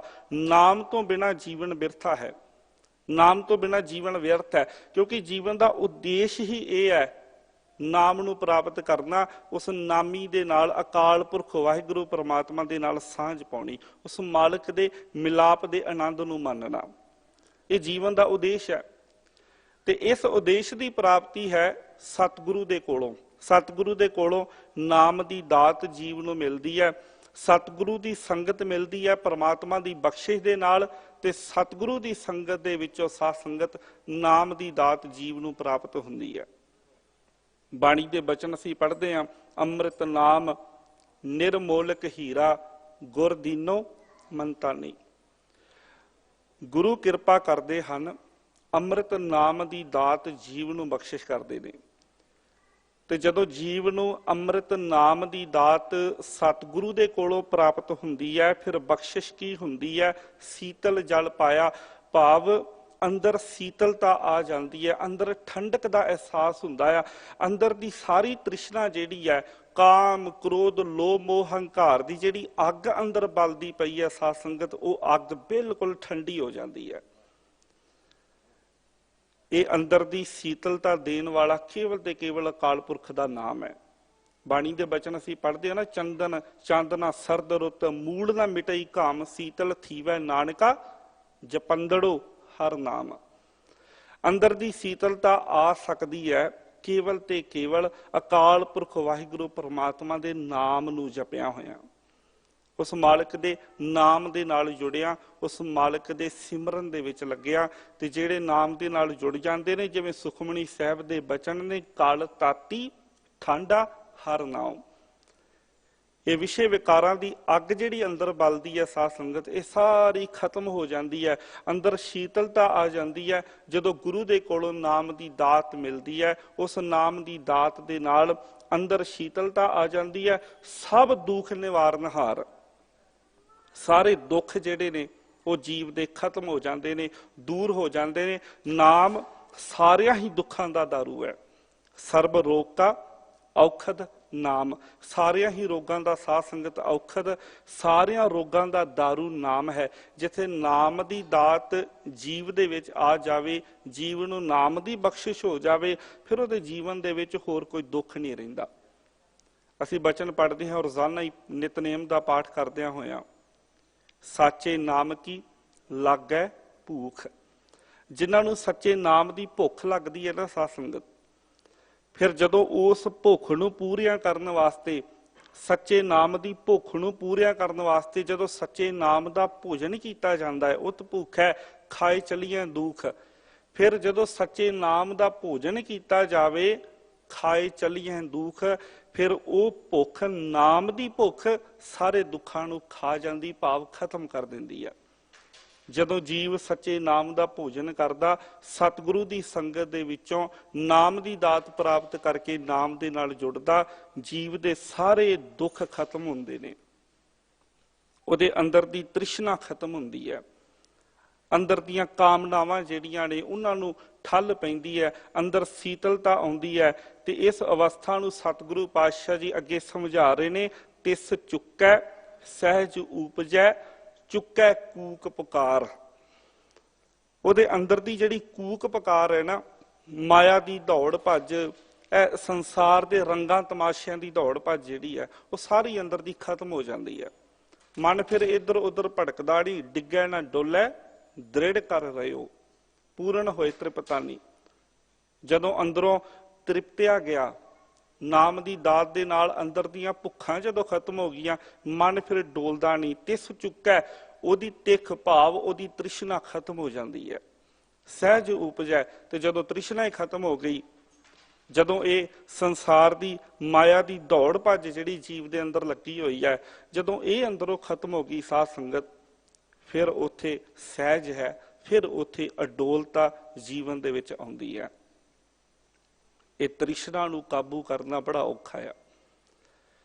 ਆਮ ਤੌਰ ਤੇ ਬੰਦਾ ਸੋਚਦਾ ਹੈ ਕਿ ਸ਼ਾਇਦ ਜੇ ਅੰਦਰ ਪਦਾਰਥਾਂ ਦੀ ਭੁੱਖ ਹੈ ਤੇ ਮੈਂ ਹੋਰ ਪਦਾਰਥ ਇਕੱਠੇ ਕਰ ਲਵਾਂ, ਹੋਰ ਪਦਾਰਥ ਲੈ ਲਵਾਂ, ਤੇ ਜ਼ਿਆਦਾ ਤੋਂ ਜ਼ਿਆਦਾ ਪਦਾਰਥ ਇਕੱਠੇ ਕਰਾਂਗਾ ਤੇ ਮੇਰੀ ਪਦਾਰਥਾਂ ਦੀ ਭੁੱਖ ਖਤਮ ਹੋ ਜਾਵੇਗੀ। ਪਰ ਬਾਣੀ ਨੇ ਸਮਝਾਇਆ ਕਿ ਨਹੀਂ, ਸਰੀਰ ਦੀ ਭੁੱਖ ਤਾਂ ਭਲਿਆ, ਜੇ ਸਰੀਰ ਨੂੰ ਭੁੱਖ ਲੱਗੀ ਹੈ ਨਾ ਤੇ ਪ੍ਰਸ਼ਾਦਾ ਛਕਾਂਗੇ, ਲੰਗਰ ਪ੍ਰਸ਼ਾਦਾ ਛਕਾਂਗੇ, ਕੋਈ ਪਕਵਾਨ ਛਕਾਂਗੇ, ਸਰੀਰ ਦੀ ਭੁੱਖ ਖਤਮ ਹੋ ਜਾਂਦੀ ਹੈ। ਪਰ ਜੇ ਕਿਤੇ ਮਨ ਨੂੰ ਭੁੱਖ ਲੱਗ ਜਾਵੇ ਨਾ ਸਾਧ ਸੰਗਤ, ਜਿਹੜੀ ਮਨ ਨੂੰ ਇਹ ਪਦਾਰਥਾਂ ਦੀ ਜਿਹੜੀ ਭੁੱਖ ਲੱਗਦੀ ਹੈ, ਇਹ ਫਿਰ ਜਿੰਨਾ ਵੀ ਬੰਦਾ ਪਦਾਰਥ ਆਪਣੇ ਕੋਲ ਇਕੱਠੇ ਕਰੀ ਜਾਵੇ ਕਿ ਮੇਰੀ ਭੁੱਖ ਖਤਮ ਹੋ ਜਾਏ, ਇਹ ਖਤਮ ਨਹੀਂ ਹੁੰਦੀ, ਸਗੋਂ ਇਹ ਤਾਂ ਇੱਕ ਐਸੀ ਅੱਗ ਹੈ ਜਿਹੜੀ ਸਗੋਂ ਹੋਰ ਮੱਚਦੀ ਹੈ। ਜਿੰਨਾ ਜੀਵ ਹੋਰ ਇਕੱਠਾ ਕਰਦਾ ਜਾਂਦਾ, ਇਹ ਹੋਰ ਮੱਚਦੀ ਜਾਂਦੀ ਹੈ। ਤੇ ਇਹ ਜਿਹੜੀ ਅੱਗ ਤ੍ਰਿਸ਼ਨਾ ਦੀ ਹੈ, ਤਿੱਖ ਦੀ ਹੈ, ਇਹ ਖਤਮ ਹੋ ਸਕਦੀ, ਇਹ ਬੁਝ ਸਕਦੀ ਹੈ ਕੇਵਲ ਤੇ ਕੇਵਲ ਨਾਮ ਦੇ ਨਾਲ, ਕਿਉਂਕਿ ਗੁਰੂ ਦੀ ਸੰਗਤ ਦੇ ਨਾਲ ਜੁੜਿਆ ਨਾਮ ਦੀ ਦਾਤ ਪ੍ਰਾਪਤ ਹੁੰਦੀ ਹੈ, ਜੀਵਨ ਸੰਤੋਖ ਵਾਲਾ ਬਣਦਾ ਆ। ਸਤਿਗੁਰੂ ਪਾਤਸ਼ਾਹ ਜੀ ਨੇ ਬਾਣੀ ਦੇ ਵਿੱਚ ਬੜਾ ਪਿਆਰਾ ਸਮਝਾਇਆ ਨਾ, ਵੱਡੇ ਵੱਡੇ ਰਾਜਨ ਅਰ ਭੂਮਣ ਤਾਕੀ ਤ੍ਰਿਸ਼ਨ ਨਾ ਬੂਝੀ, ਲਪਟ ਰਹੇ ਮਾਇਆ ਰੰਗ ਮਾਤੇ ਲੋਚਨ ਕਛੂ ਨਾ ਸੂਚੀ। ਕਹਿੰਦੇ ਇੱਥੇ ਵੱਡੇ ਵੱਡੇ ਰਾਜੇ, ਇੱਥੇ ਬੜੇ ਬੜੇ ਵੱਡੇ ਧਨਾੜ ਹੋਏ, ਜਿਨ੍ਹਾਂ ਦੀ ਮਾਇਆ, ਜਿਨ੍ਹਾਂ ਦੇ ਕੋਲ ਬਹੁਤ ਪਦਾਰਥ ਹੈ, ਪਰ ਹੋਰ ਵੀ ਲੋਚਾ ਹੈ ਕਿ ਜੇ ਹੋਰ ਮੇਰੇ ਕੋਲ ਹੋਵੇ, ਉਹ ਅੰਦਰ ਦੀ ਤ੍ਰਿਸ਼ਨਾ ਅਜੇ ਖਤਮ ਨਹੀਂ ਹੋਈ। ਇੱਕ ਬੜੀ ਪਿਆਰੀ ਗਾਥਾ ਹੈ, ਇੱਕ ਕੋਈ ਨੌਜਵਾਨ ਸਮਰਾਟ ਸੀ, ਰਾਜਾ ਸੀ, ਬੜਾ ਲਾਲਚੀ ਸੀ। ਉਹਨੇ ਆਪਣੀ ਜਨਤਾ ਨੂੰ ਬੜੇ ਦੁੱਖ ਦੇ ਕੇ ਉਹਨਾਂ ਨੂੰ ਲੁੱਟਿਆ, ਬਹੁਤ ਕੁਝ ਇਕੱਠਾ ਕੀਤਾ, ਜਿੰਨੇ ਵੀ ਉਹਦੇ ਰਾਜ ਦੇ ਅੰਦਰ ਜੋ ਵੀ ਕੁਦਰਤੀ ਸਰੋਤ ਨੇ, ਸੋਰਸਸ ਨੇ, ਸਾਰਿਆਂ ਦੇ ਉੱਤੇ ਉਹਦਾ ਕਬਜ਼ਾ ਹੈ, ਸਾਰੇ ਉਹਦੇ ਕੋਲ ਹੈ। ਜਿਹੜੀ ਉਹਦੀ ਜਨਤਾ, ਉਹਨੂੰ ਵੀ ਲੁੱਟ ਪੁੱਟ ਕੇ ਉਹਨਾਂ ਦਾ ਸਾਰਾ ਮਾਲ ਸਬਾਬ, ਸਾਰੀ ਦੌਲਤ ਉਹਨੇ ਇਕੱਠੀ ਕਰ ਲਈ ਹੈ, ਸਾਰਾ ਕੁਝ ਹੁਣ ਉਹਦੇ ਕੋਲ ਹੀ ਹੈ, ਪਰ ਮਨ ਅਜੇ ਵੀ ਨਹੀਂ ਰੱਜਿਆ। ਹੁਣ ਜਦੋਂ ਮਨ ਅਜੇ ਵੀ ਨਹੀਂ ਰੱਜਿਆ, ਅਜੇ ਵੀ ਤ੍ਰਿਸ਼ਨਾ ਦੇ ਵਿੱਚ ਹੈ, ਅਜੇ ਵੀ ਦੌੜ ਭੱਜ ਦੇ ਵਿੱਚ ਲੱਗਾ ਹੋਇਆ, ਤੇ ਇੱਕ ਸੰਤ ਮਹਾਂਪੁਰਸ਼ ਦੇ ਕੋਲ ਹੀ ਜਾਂਦਾ ਆ। ਸੰਤ ਮਹਾਂਪੁਰਸ਼ ਨੂੰ ਜਾ ਕੇ ਆਪਣੇ ਮਨ ਦੀ ਵੇਦਨਾ ਦੱਸਦਾ ਆ, ਕਹਿੰਦਾ ਕਿ ਆਹ ਗੱਲ ਹੈ ਕਿ ਮੈਂ ਬਹੁਤ ਕੁਝ ਲੁੱਟਿਆ, ਮੈਂ ਆਪਣੀ ਜਨਤਾ ਦੇ ਕੋਲ ਕੁਝ ਨਹੀਂ ਰਹਿਣ ਦਿੱਤਾ, ਮੈਨੂੰ ਪਤਾ ਇਹਨਾਂ ਦੇ ਕੋਲ ਕੁਝ ਨਹੀਂ ਹੈ, ਪਰ ਪਤਾ ਨਹੀਂ ਭੁੱਖ ਅਜੇ ਵੀ ਖਤਮ ਨਹੀਂ ਹੁੰਦੀ, ਅਜੇ ਵੀ ਲਾਲਸਾ ਹੈ ਮੇਰੇ ਕੋਲ ਹੋਰ ਹੋ ਜਾਵੇ। ਮੈਨੂੰ ਪਤਾ ਹੈ ਜਦੋਂ ਹੋਰ ਆ ਗਿਆ ਤੇ ਫਿਰ ਇਹ ਭੁੱਖ ਕਵੇਗੀ ਇਹਦੇ ਤੋਂ ਵੀ ਵੱਧ ਜਾਵੇ। ਜਿਵੇਂ ਬਾਣੀ ਦੇ ਬਚਨ ਨੇ ਸੁਖਮਨੀ ਸਾਹਿਬ ਦੇ, ਸੈਸ ਖੱਟੇ ਲੱਖ ਕਹੋ ਉੱਠ ਤਾਵੈ, ਤ੍ਰਿਪਤ ਨਾ ਆਵੈ ਮਾਇਆ ਪਾਸ਼ੈ ਪਾਵੈ। ਜਦੋਂ ਇਹ ਦੌੜ ਭੱਜ ਬੰਦੇ ਦੀ ਬਣ ਜਾਂਦੀ ਹੈ ਨਾ, ਮਨ ਨੂੰ ਜਦੋਂ ਭੁੱਖ ਹੀ ਇਹ ਰਹਿ ਜਾਵੇ, ਤੇ ਫਿਰ ਸਾਧ ਸੰਗਤ ਕਦੀ ਰੱਜਦਾ ਨਹੀਂ ਹੈ ਮਨ। ਉਹ ਸਮਰਾਟ ਨੇ, ਉਸ ਰਾਜੇ ਨੇ ਜਾ ਕੇ ਸਾਧ ਸੰਗਤ ਜਦੋਂ ਸੰਤ ਜਨਾਂ ਨੂੰ ਆਪਣੀ ਜਾ ਕੇ ਇਹ ਸਮੱਸਿਆ ਦੱਸੀ, ਤਾਂ ਸੰਤ ਮਹਾਂਪੁਰਸ਼ ਨੇ ਵੇਖਿਆ ਕਿ ਇਹ ਹੁਣ ਅੰਦਰੋਂ ਇਹਦੇ ਇਹ ਸਵਾਲ ਨਿਕਲਿਆ ਆ, ਇਹ ਮਨ ਇਹਦਾ ਬੋਲ ਰਿਹਾ ਵਾ। ਉਹਨਾਂ ਨੇ ਉਹਨੂੰ ਕਿਹਾ ਕਿ ਠੀਕ ਹੈ, ਤੇਰੀ ਸਮੱਸਿਆ ਦਾ ਹੱਲ ਕਰਦੇ ਆ, ਪਰ ਤੂੰ ਬੋਲੀ ਨਾ, ਵੇਖੀ ਜਾ ਮੈਂ ਕੀ ਕਰਦਾ, ਮੈਂ ਜੋ ਕਰਦਾ ਤੂੰ ਵਿੱਚ ਟੋਕਣਾ ਨਹੀਂ, ਬੋਲਣਾ ਨਹੀਂ ਆ। ਕਹਿੰਦਾ ਜੀ ਠੀਕ ਹੈ। ਉਹ ਸੰਤ ਮਹਾਂਪੁਰਸ਼ ਨੂੰ ਲੈ ਕੇ ਇੱਕ ਖੂਹ ਤੇ ਚਲੇ ਗਏ। ਖੂਹ ਦੇ ਅੰਦਰ ਬਾਲਟੀ ਵਹਾਈ, ਬਾਲਟੀ ਬਾਹਰ ਕੱਢੀ, ਪਾਣੀ ਨਾ ਆਇਆ। ਫਿਰ ਬਾਲਟੀ ਵਹਾਈ, ਕਿੰਨੀ ਯਾਰ ਬਾਲਟੀ ਵਹਾਈ ਤੇ ਪਾਣੀ ਨਾ ਆਇਆ। ਤੇ ਉਹ ਸਮਰਾਟ ਜਿਹੜਾ ਸੀ ਰਾਜਾ, ਉਹਦੇ ਕੋਲ ਰਿਹਾ ਨਾ ਗਿਆ। ਹੱਥ ਜੋੜ ਕੇ ਕਹਿੰਦਾ ਸੰਤ ਜੀ, ਆਪਣੀ ਸ਼ਰਤ ਤੋੜ ਰਿਹਾ ਵਾਂ, ਮਾਫੀ ਮੰਗ ਕੇ ਤੁਹਾਨੂੰ ਕਹਿ ਰਿਹਾ ਕਿ ਇਹ ਬਾਲਟੀ ਜਿਹੜੀ ਤੁਸੀਂ ਖੂਹ ਦੇ ਵਿੱਚ ਵਹਾ ਰਹੇ ਹੋ, ਇਹਦੇ ਵਿੱਚ ਪਾਣੀ ਨਹੀਂ ਆਉਣਾ, ਸਾਰੀ ਜ਼ਿੰਦਗੀ ਵਹਾਉਂਦੇ ਰਹੋਗੇ ਤਾਂ ਵੀ ਨਹੀਂ ਆਉਣਾ। ਕਹਿਣ ਲੱਗੇ ਕਿਉਂ? ਕਹਿੰਦਾ ਜੀ ਇਹਦਾ ਤੇ ਤਲਾ ਹੀ ਨਹੀਂ ਆ, ਇਸ ਬਾਲਟੀ ਦਾ ਤੇ ਤਲਾ ਹੀ ਹੈ ਨਹੀਂ ਆ। ਤੁਸੀਂ ਲੱਗੇ ਰਹੋ ਸਾਰੀ ਜ਼ਿੰਦਗੀ ਇਸ ਬਾਲਟੀ ਨੂੰ ਖੂਹ ਦੇ ਵਿੱਚ ਰਹਾਉਣ, ਇਹ ਕਦੇ ਭਰ ਨਹੀਂ ਸਕਦੀ, ਇਹ ਚ ਕਦੇ ਪਾਣੀ ਨਹੀਂ ਆ ਸਕਦਾ। ਸੰਤ ਜਨ ਕਹਿੰਦੇ ਭਲਿਆ, ਇਹੋ ਹੀ ਤਾਂ ਮੈਂ ਤੈਨੂੰ ਸਮਝਾਉਣਾ ਆ। ਤੇਰੇ ਮਨ ਦੀ ਜਿਹੜੀ ਬਾਲਟੀ ਹੈ ਨਾ, ਤੇਰੇ ਮਨ ਦਾ ਜਿਹੜਾ ਭਾਂਡਾ ਆ, ਉਹਦਾ ਵੀ ਤਲਾ ਹੈ ਨਹੀਂ ਆ। ਤਲਾ ਹੁੰਦਾ ਹੈ ਸੰਤੋਖ ਦਾ, ਉਹ ਟੁੱਟਿਆ ਹੋਇਆ। ਜਿੰਨਾ ਕੁਝ ਵੀ ਤੇਰੇ ਮਨ ਦੀ ਬਾਲਟੀ ਦੇ ਵਿੱਚ ਪਈ ਜਾਵੇਗਾ ਨਾ, ਉਹ ਸਾਰਾ ਕੁਝ ਹੋਰ ਭੁੱਖ ਜਿਹੜੀ ਤੇਰੇ ਅੰਦਰ ਪੈਦਾ ਕਰੇਗਾ। ਜਿਵੇਂ ਬਾਣੀ ਦੇ ਬਚਨ ਨੇ ਨਾ, ਜੋ ਪਾਵਕ ਇੰਦਰ ਨਹੀਂ ਧਰਾਪੈ, ਬਿਨ ਹਰ ਕਹਾ ਅਗਾਈ। ਜਿਵੇਂ ਅੱਗ ਦੇ ਵਿੱਚ ਹੋਰ ਬਾਲਣ ਸੁੱਟੀ ਜਾਈਏ, ਉਹ ਬੁਝਦੀ ਨਹੀਂ ਹੈ, ਹੋਰ ਮੱਚਦੀ ਹੈ। ਕਹਿੰਦੇ ਇਹ ਤੇਰੀ ਤ੍ਰਿਸ਼ਨਾ, ਇਹ ਤੇਰੀ ਭੁੱਖ ਤਾਂ ਐਵੇਂ ਦੀ ਆ। ਤੂੰ ਜਿੰਨਾ ਕੁਝ ਵੀ ਆਪਣੇ ਕੋਲ ਇਕੱਠਾ ਕਰੀ ਜਾਣਾ, ਤੇਰੀ ਬਾਲਟੀ ਕਦੇ ਨਹੀਂ ਭਰ ਸਕਦੀ, ਤੂੰ ਕਦੇ ਨਹੀਂ ਰੱਜ ਸਕਦਾ, ਕਿਉਂਕਿ ਤੇਰੇ ਅੰਦਰ ਤੇ ਸੰਤੋਖ ਦਾ ਥਲਾ ਹੀ ਨਹੀਂ ਆ। ਇਸ ਵਾਸਤੇ ਆਪਣੀ ਜ਼ਿੰਦਗੀ ਦੇ ਵਿੱਚ ਸੰਤੋਖ ਪੈਦਾ ਕਰ। ਸਾਨੂੰ ਸਤਿਗੁਰੂ ਪਾਤਸ਼ਾਹ ਨੇ ਵੀ ਸਮਝਾਇਆ ਨਾ, ਬਿਨਾ ਸੰਤੋਖ ਨਹੀਂ ਕਉ ਰਾਜੈ, ਸੁਪਨ ਮਨੋਰਥ ਬ੍ਰਿਥੇ ਸਭ ਕਾਜੈ।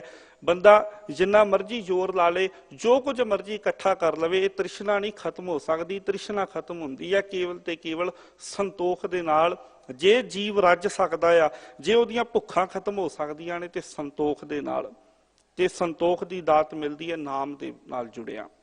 ਸਤਿਗੁਰੂ ਦੀ ਸੰਗਤ ਦੇ ਵਿੱਚੋਂ ਜਦੋਂ ਜੀਵ ਨੂੰ ਨਾਮ ਦੀ ਦਾਤ ਪ੍ਰਾਪਤ ਹੁੰਦੀ ਹੈ, ਤਿਸ ਚੁੱਕੈ ਸਹਿਜ ਉਪਜੈ, ਚੁੱਕੈ ਕੂਕ ਪੁਕਾਰ।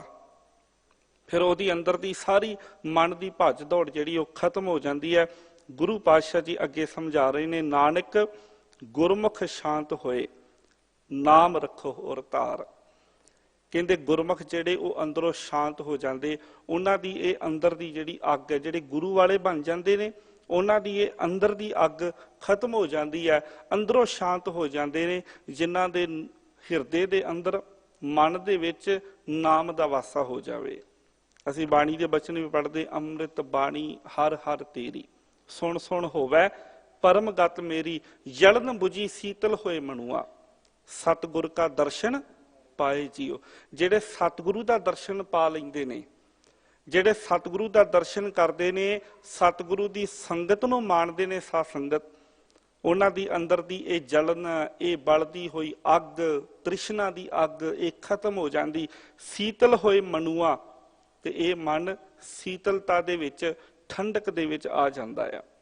ਦੂਸਰੇ ਸ਼ਲੋਕ ਦੇ ਅੰਦਰ ਸਤਿਗੁਰੂ ਪਾਤਸ਼ਾਹ ਜੀ ਇਹਨਾਂ ਹੀ ਬਚਨਾਂ ਦੀ ਫਿਰ ਤਾਕੀਦ ਕਰਕੇ ਸਾਨੂੰ ਸਮਝਾ ਰਹੇ ਨੇ, ਬਾਬੀਹਾ ਤੂੰ ਸੱਚ ਚਾਓ, ਸੱਚੇ ਸੌ ਲਿਵ ਲਾਏ। ਕਹਿੰਦੇ ਨੇ ਇਹ ਅਕਾਲ ਪੁਰਖ ਵਾਹਿਗੁਰੂ ਪਰਮਾਤਮਾ ਦੇ ਨਾਮ ਦੇ ਰਸੀਏ ਗੁਰਮੁਖ ਪਿਆਰਿਆ, ਜਿਹੜਾ ਨਾਮ ਦਾ ਰਸੀਆ ਆ, ਜਿਹਦੇ ਅੰਦਰ ਜਗਿਆਸਾ ਆ, ਜਗਿਆਸੂ ਹੈ, ਉਹਨੂੰ ਸਤਿਗੁਰੂ ਪਾਤਸ਼ਾਹ ਜੀ ਸਮਝਾ ਰਹੇ ਨੇ। ਕਹਿੰਦੇ ਤੇਰੇ ਅੰਦਰ ਤਾਂਘ ਹੈ ਪਰਮਾਤਮਾ ਦੇ ਨਾਮ ਦੀ, ਤੇ ਪਰਮਾਤਮਾ ਦੇ ਨਾਮ ਦਾ ਜਾਪ ਕਰ, ਉਸ ਮਾਲਕ ਨੂੰ ਸਿਮਰ, ਜੋਦੜੀ ਕਰ, ਲਿਵ ਲਗਾ ਕੇ, ਸੁਰਤ ਜੋੜ ਕੇ ਪਰਮਾਤਮਾ ਦਾ ਨਾਮ ਜਪ। ਤੇ ਤੇਰਾ ਨਾਮ ਜਪਿਆ ਹੋਇਆ ਪ੍ਰਵਾਨ ਹੋਵੇਗਾ, ਤੇਰਾ ਸਿਮਰਨ ਪ੍ਰਵਾਨ ਹੋਵੇਗਾ। ਪਰ ਤੇਰਾ ਇਹ ਬੋਲਿਆ ਪ੍ਰਵਾਨ ਕਦੋਂ ਹੋਵੇਗਾ? ਜਦੋਂ ਤੂੰ ਗੁਰੂ ਵਾਲਾ ਬਣ ਕੇ ਬੋਲੇਗਾ, ਜਦੋਂ ਗੁਰੂ ਵਾਲਾ ਬਣ ਕੇ ਜਪੇਗਾ।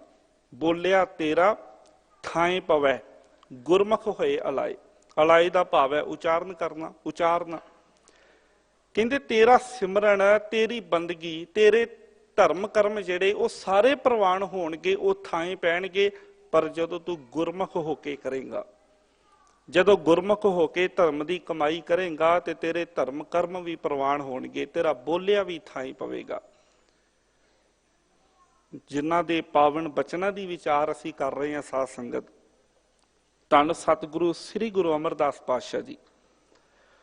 ਜਦੋਂ ਸਤਿਗੁਰੂ ਪਾਤਸ਼ਾਹ ਜੀ ਦਾ ਜੀਵਨ ਅਸੀਂ ਪੜ੍ਹਦੇ ਹਾਂ ਨਾ, ਤੇ ਧੰਨ ਸ੍ਰੀ ਗੁਰੂ ਅੰਗਦ ਦੇ ਪਾਤਸ਼ਾਹ ਜੀ ਦੀ ਸੰਗਤ ਵਿੱਚ ਆਉਣ ਤੋਂ ਪਹਿਲਾਂ ਸਾਡੀਆਂ ਇਤਿਹਾਸਿਕ ਲਿਖਤਾਂ ਦੇ ਵਿੱਚ ਜ਼ਿਕਰ ਹੈ ਕਿ ਕਰੀਬ 20 ਵਾਰ ਗੁਰੂ ਪਾਤਸ਼ਾਹ ਜੀ ਗੰਗਾ ਦੀ ਯਾਤਰਾ ਕਰਦੇ ਨੇ। ਬਾਬਾ ਅਮਰਦਾਸ ਜੀ ਗੁਰੂ ਅੰਗਦ ਦੇ ਪਾਤਸ਼ਾਹ ਜੀ ਦੀ ਸੰਗਤ ਵਿੱਚ ਆਉਣ ਤੋਂ ਪਹਿਲਾਂ ਲਗਭਗ 20 ਵਾਰ ਗੰਗਾ ਦੀ ਯਾਤਰਾ ਕੀਤੀ। ਹੋਰ ਵੀ ਧਾਰਮਿਕ ਕਰਮ ਕਰਦੇ ਨੇ, ਮਨ ਕਰਕੇ ਧਰਮੀ ਪੁਰਖ ਨੇ। ਪਰ ਜਦੋਂ ਆਖਰੀ ਵਾਰ ਗੰਗਾ ਦੀ ਯਾਤਰਾ ਕਰਦੇ ਨੇ, ਇੱਕ ਬ੍ਰਾਹਮਣ ਦਾ ਸਾਥ ਮਿਲਦਾ, ਉਹਦੀ ਬੜੀ ਸੇਵਾ ਕਰਦੇ ਨੇ, ਕਿਉਂਕਿ ਮਨ ਕਰਕੇ ਭਾਵਨਾ ਵਾਲੇ ਨੇ, ਅੰਦਰੋਂ ਭਾਵਨਾ ਵਾਲੇ ਨੇ, ਅੰਦਰੋਂ ਧਰਮੀ ਨੇ। ਮਨ ਕਰਕੇ ਬੜੀ ਭਾਵਨਾ ਦੇ ਨਾਲ ਉਸ ਬ੍ਰਾਹਮਣ ਦੀ ਸੇਵਾ ਕਰਦੇ ਆ। ਬ੍ਰਾਹਮਣ ਬੜਾ ਖੁਸ਼ ਹੁੰਦਾ, ਕਈ ਦਿਨ ਇਕੱਠਿਆਂ ਗੁਜ਼ਾਰਦੇ ਨੇ। ਫਿਰ ਇੱਕ ਦਿਨ ਉਹ ਪੁੱਛ ਹੀ ਲੈਂਦਾ ਹੈ ਕਿ ਭਲਿਆ ਤੂੰ ਬੜੀ ਪ੍ਰੇਮ ਵਾਲਾ ਆ, ਬੜੀ ਭਾਵਨਾ ਵਾਲਾ ਆ, ਬੜੀ ਭਾਵਨਾ ਦੇ ਨਾਲ ਸੇਵਾ ਕਰਦਾ ਆ, ਤੇਰਾ ਗੁਰੂ ਕੌਣ ਹੈ? ਜਦੋਂ ਇਹ ਸਵਾਲ ਪੁੱਛਿਆ, ਜਵਾਬ ਦਿੱਤਾ ਕਿ ਮੈਂ ਤਾਂ ਅਜੇ ਕੋਈ ਗੁਰੂ ਧਾਰਨ ਨਹੀਂ ਕੀਤਾ। ਤੇ ਬ੍ਰਾਹਮਣ ਨੇ ਅੱਗੋਂ ਕੌੜੇ ਬੋਲ ਬੋਲੇ, ਕਿਹਾ ਕਿ ਤੇਰੇ ਹੱਥਾਂ ਦਾ ਖਾ ਕੇ ਤੇ ਫਿਰ ਮੇਰਾ ਵੀ ਧਰਮ ਭ੍ਰਸ਼ਟ ਹੋ ਗਿਆ। ਮਨ ਦੇ ਵਿੱਚ ਠੋਕਰ ਵੱਜੀ ਕਿ ਭਲਿਆ ਤੂੰ ਇੰਨਾ ਹੀ ਮਾੜਾ, ਤੇਰੇ ਹੱਥਾਂ ਦਾ ਜੇ ਕੋਈ ਖਾ ਲਵੇ ਉਹਦਾ ਧਰਮ ਭ੍ਰਸ਼ਟ ਹੋ ਜਾਵੇ, ਤੂੰ ਇੰਨਾ ਹੀ ਮਾੜਾ ਆ। ਬ੍ਰਾਹਮਣ ਨੇ ਬਚਨ ਕੀਤੇ ਸਨ, ਕਹਿਣ ਲੱਗਾ ਕਿ ਤੇਰਾ ਗੁਰੂ ਨਹੀਂ ਹੈ, ਤੂੰ ਨਿਗੁਰਾ ਤੁਰਿਆ ਫਿਰਦਾ ਆ, ਗੁਰੂ ਦੀ ਦਾਤ ਤੇਰੇ ਕੋਲ ਨਹੀਂ ਹੈ। ਗੁਰੂ ਵਾਲਾ ਬਣੇਗਾ, ਤੇਰਾ ਸਾਰਾ ਧਰਮ ਪ੍ਰਵਾਨ ਹੋਵੇਗਾ, ਤੇਰਾ ਧਰਮ ਕਰਮ ਪ੍ਰਵਾਨ ਹੋ ਜਾਵੇਗਾ, ਪਰ ਗੁਰੂ ਤੋਂ ਬਿਨਾਂ ਨਹੀਂ। ਹੁਣ ਅੰਦਰ ਜਦੋਂ ਇਹ ਚੋਟ ਵੱਜੀ ਆ ਸਾਧ ਸੰਗਤ, ਜਦੋਂ ਅੰਦਰ ਅਹਿਸਾਸ ਹੋਇਆ, ਮੈਂ ਆਰੰਭ ਵਿੱਚ ਬੇਨਤੀ ਕੀਤੀ ਕਿ ਮਿਲਾਪ ਵੱਲ ਪਹਿਲਾ ਕਦਮ ਹੁੰਦਾ ਹੈ ਅੰਦਰ ਵਿਛੋੜੇ ਦਾ ਅਹਿਸਾਸ ਹੋ ਜਾਣਾ। ਇੰਨੀ ਉਮਰ ਬਤੀਤ ਹੋ ਗਈ ਸਾਧ ਸੰਗਤ, ਬਜ਼ੁਰਗੀ ਦੇ ਵਿੱਚ ਪਹੁੰਚ ਚੁੱਕੇ ਬਾਬਾ ਅਮਰਦਾਸ ਜੀ, ਪਰ ਜਦੋਂ ਉਸ ਬ੍ਰਾਹਮਣ ਨੇ ਇਹ ਬਚਨ ਕਹੇ, ਅੰਦਰ ਵਿਛੋੜੇ ਦਾ ਅਹਿਸਾਸ ਹੋਇਆ ਕਿ ਮੈਂ ਤੇ ਗੁਰੂ ਤੋਂ ਬਿਨਾਂ ਹੀ ਤੁਰਿਆ ਫਿਰਦਾ, ਮੈਂ ਤੇ ਆਪਣੇ ਜੀਵਨ ਨੂੰ ਗੁਰੂ ਤੋਂ ਬਿਨਾਂ ਹੀ ਗੁਜ਼ਾਰ ਰਿਹਾ। ਤੇ ਜਦੋਂ ਅੰਦਰ ਤੜਫ ਪੈਦਾ ਹੋ ਗਈ ਤੇ ਫਿਰ ਪੁਕਾਰ ਹੋਈ, ਅਕਾਲ ਪੁਰਖ ਵਾਹਿਗੁਰੂ ਪ੍ਰਮਾਤਮਾ ਨੇ ਵੀ ਹੀਲਾ ਵਸੀਲਾ ਬਣਾਇਆ, ਕਿਰਪਾ ਕੀਤੀ ਮਾਲਕ ਵਾਹਿਗੁਰੂ ਪ੍ਰਮਾਤਮਾ ਨੇ। ਕਿਉਂਕਿ ਜਦੋਂ ਕੋਈ ਜੀਵ ਭਾਵਨਾ ਆਪਣੇ ਅੰਦਰ ਧਾਰਨ ਕਰਦਾ, ਜੋਦੜੀ ਅੰਦਰੋਂ ਨਿਕਲਦੀ ਆ, ਤੇ ਫਿਰ ਮਾਲਕ ਉਹਦੇ ਤੇ ਬਖਸ਼ਿਸ਼ ਜ਼ਰੂਰ ਕਰਦਾ। ਅਸੀਂ ਬਚਨ ਪੜ੍ਹਦੇ ਆ ਨਾ ਭਾਈ ਗੁਰਦਾਸ ਜੀ ਦੇ, ਚਰਨ ਸ਼ਰਨ ਗੁਰ ਏਕ ਪੈਂਡਾ ਜਾਇ ਚੱਲ, ਸਤਿਗੁਰ ਕੋਟ ਪੈਂਡਾ ਆਗੇ ਹੋਈ ਲੇਤ ਹੈ। ਜਦੋਂ ਅੰਦਰੋਂ ਭਾਵਨਾ ਕਰਕੇ ਜੀਵ ਗੁਰੂ ਵੱਲ ਇੱਕ ਕਦਮ ਪੁੱਟ ਦਵੇ ਤੇ ਫਿਰ ਗੁਰੂ ਤੇ ਆਪ ਕਿਰਪਾ ਕਰਦੇ ਆ, ਕਰੋੜਾਂ ਕਦਮ ਪੁੱਟ ਕੇ ਲੈ ਕੇ ਆਉਂਦੇ। ਬਾਬਾ ਅਮਰਦਾਸ ਜੀ ਦੇ ਮਨ ਵਿੱਚ ਭਾਵਨਾ ਪੈਦਾ ਹੋਈ ਕਿ ਮੈਂ ਵੀ ਗੁਰੂ ਵਾਲਾ ਬਣਾ, ਤੇ ਫਿਰ ਵੇਖੋ ਗੁਰੂ ਨੇ ਕਿਰਪਾ ਕਿਵੇਂ ਕੀਤੀ ਹੈ, ਕਿਵੇਂ ਹੀਲਾ ਵਸੀਲਾ ਬਣਿਆ। ਬਾਬਾ ਅਮਰਦਾਸ ਜੀ ਦੇ ਭਰਾਤਾ ਦੇ ਘਰ ਵਿੱਚ ਨਹੁੰ ਬਣ ਕੇ ਆਈ ਬੀਬੀ ਅਮਰੋ, ਧੰਨ ਗੁਰੂ ਅੰਗਦ ਦੇ ਪਾਤਸ਼ਾਹ ਜੀ ਦੀ ਪੁੱਤਰੀ। ਬੀਬੀ ਅਮਰੋ ਅੰਮ੍ਰਿਤ ਵੇਲੇ ਬਾਣੀ ਦਾ ਪਾਠ ਕਰਦੇ ਨੇ, ਜਦੋਂ ਘਰ ਦੇ ਕਾਰਜ ਕਰਦੇ ਨੇ, ਬਾਬਾ ਅਮਰਦਾਸ ਜੀ ਦੇ ਕੰਨਾਂ ਦੇ ਵਿੱਚ ਗੁਰਬਾਣੀ ਪਈ। ਬੀਬੀ ਅਮਰੋ ਨੂੰ ਪੁੱਛਿਆ, ਧੀਏ ਇਹ ਕਿਸ ਦੀ ਬਾਣੀ ਹੈ? ਬੜੀ ਮਿੱਠੀ ਹੈ, ਰੂਹ ਨੂੰ ਸਕੂਨ ਦੇਣ ਵਾਲੀ ਹੈ। ਬੀਬੀ ਅਮਰੋ ਨੇ ਦੱਸਿਆ ਕਿ ਧੰਨ ਗੁਰੂ ਨਾਨਕ ਦੇਵ ਪਾਤਸ਼ਾਹ ਜੀ ਦੀ। ਕਹਿਣ ਲੱਗੇ ਉਹ ਕਿੱਥੇ ਨੇ?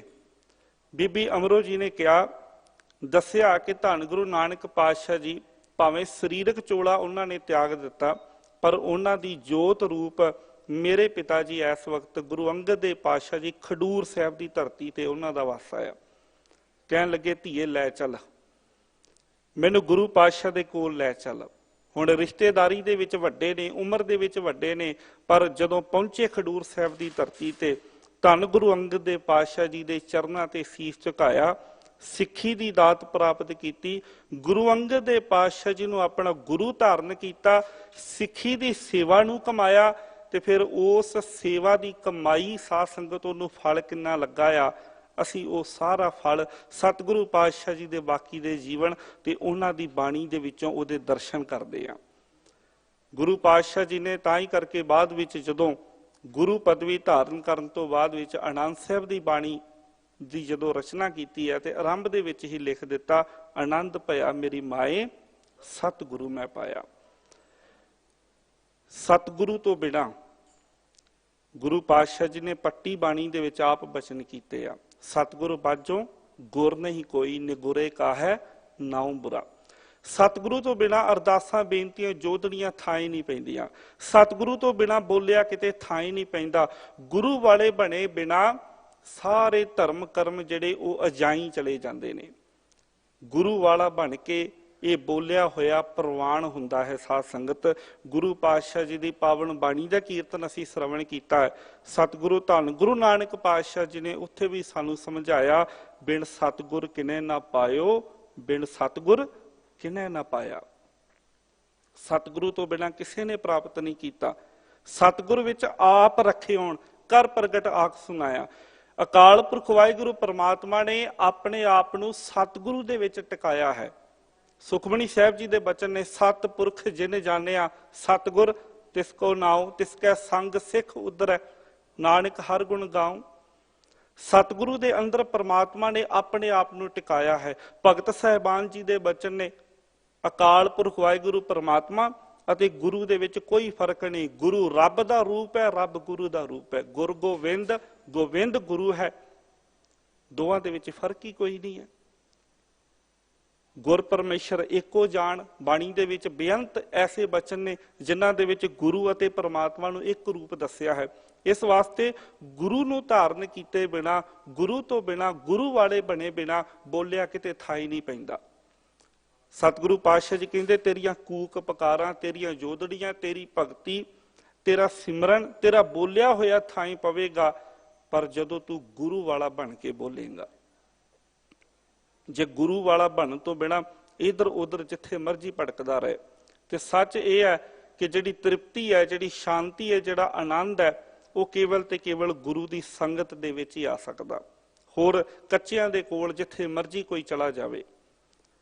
ਅਸੀਂ ਭੱਟ ਸਾਹਿਬਾਨ ਜੀ ਦੇ ਬਚਨ ਵੀ ਪੜ੍ਹਦੇ ਆ ਨਾ ਸਾਧ ਸੰਗਤ। ਭੱਟ ਭਿੱਖਾ ਜੀ ਨੇ ਬੜੇ ਪਿਆਰੇ ਬਚਨ ਕੀਤੇ, ਰਹਿਓ ਸੰਤ ਹੋਂ ਟੋਲ, ਸਾਧ ਬਹੁ ਤੇਰੇ ਡਿੱਠੇ, ਸੰਨਿਆਸੀ ਤਪੀਸੈ ਮੁਖੋਂ ਇਹ ਪੰਡਿਤ ਮਿੱਠੇ, बरस एक हों फिरियो किना न परचो लायो, कहते हैं कहती सुनी रहत को खुशी ना आयो। भट्ट भिखा जी कहते एक साल आंदे बरस एक हों फिरियो, एक साल कहते पूरा भजदे रहे हैं, भज दौड़ लगी रही है, बड़ियां को गए हैं, बड़े सन्यासियों को, बड़े तपस्वियों को। पर धन गुरु अमरदास पातशाह जी परमात्मा दे नाम नूं छड्ड के जिहड़े दूजे पासे जुड़ गए, ਜਿਹੜੇ ਆਪ ਸੰਸਾਰ ਦੇ ਰਸਾਂ ਕਸਾਂ ਦੇ ਵਿੱਚ ਫਸੇ ਹੋਏ ਨੇ, ਉਹਨਾਂ ਦੀ ਮੈਂ ਕੀ ਤੁਹਾਨੂੰ ਵਿਥਿਆ ਸੁਣਾਵਾਂ, ਉਹਨਾਂ ਦੇ ਕੀ ਗੁਣ ਗਾਇਨ ਕਰਾਂ। ਕਹਤੇ ਕਹਿਤੀ ਸੁਣੀ ਰਹਿਤ ਕੋ ਖੁਸ਼ੀ ਨਾ ਆਇਓ। ਕਹਿੰਦੇ ਮੂੰਹ ਤੋਂ ਬੜੀਆਂ ਬੜੀਆਂ ਸੋਹਣੀਆਂ ਗੱਲਾਂ ਸਨ, ਪਰ ਜਦੋਂ ਉਹਨਾਂ ਦੀ ਰਹਿਤ ਵੇਖੀ, ਉਹਨਾਂ ਦੇ ਜੀਵਨ ਨੂੰ ਵੇਖਿਆ, ਮਨ ਵਿੱਚ ਖੁਸ਼ੀ ਨਾ ਆਈ, ਆਨੰਦ ਨਾ ਆਇਆ। ਹਰ ਨਾਮ ਛੋੜ ਦੂਜੇ ਲੱਗੇ, ਤਿਨ ਕੇ ਗੁਣ ਹਉ ਕਿਆ ਕਹੂੰ, ਗੁਰਦਈ ਮਲਾਇਓ ਭਿਖਿਆ ਜਿਵ ਤੂੰ ਰੱਖੈ ਤਿਵ ਰਹੋ। ਮੇਰੇ ਤੇ ਪਰਮਾਤਮਾ ਨੇ ਕਿਰਪਾ ਕੀਤੀ ਹੈ ਕਿ ਗੁਰੂ ਪਾਤਸ਼ਾਹ ਤੁਹਾਡੀ ਸੰਗਤ ਮੈਨੂੰ ਪ੍ਰਾਪਤ ਹੋਈ ਹੈ। ਤੇ ਗੁਰੂ ਦੀ ਸੰਗਤ ਦੇ ਵਿੱਚ ਸਾਧ ਸੰਗਤ ਫਿਰ ਭੱਟ ਸਾਹਿਬਾਨ ਜੀ ਨੇ ਆਪਣੇ ਜੀਵਨ ਨੂੰ ਗੁਜ਼ਾਰਿਆ। ਨਾਮ ਦੀ ਦਾਤ ਗੁਰੂ ਤੋਂ ਪ੍ਰਾਪਤ ਕੀਤੀ। ਜਿੱਥੇ ਆਪ ਉਸ ਨਾਮ ਦੀ ਦਾਤ ਨੂੰ ਖਾਵਿਆ ਖਰਚਿਆ ਸਾਧ ਸੰਗਤ, ਉੱਥੇ ਸਾਡੇ ਵਾਸਤੇ ਵੀ ਉਹ ਨਾਮ ਦਾ ਖਜ਼ਾਨਾ ਭੱਟ ਸਾਹਿਬਾਨ ਜੀ ਨੇ ਆਪਣੀ ਬਾਣੀ ਦੇ ਵਿੱਚ, ਗੁਰੂ ਰੂਪੀ ਬਾਣੀ ਦੇ ਵਿੱਚ ਸਾਨੂੰ ਸਾਰਿਆਂ ਨੂੰ ਉਹ ਨਾਮ ਦਾ ਖਜ਼ਾਨਾ ਬਖਸ਼ਿਆ। ਇਹ ਸਾਰੀ ਬਖਸ਼ਿਸ਼ ਗੁਰੂ ਦੀ ਸੰਗਤ ਕਰਕੇ ਹੈ, ਇਹ ਸਾਰੀ ਬਖਸ਼ਿਸ਼ ਗੁਰੂ ਵਾਲਾ ਬਣਨ ਕਰਕੇ ਹੈ।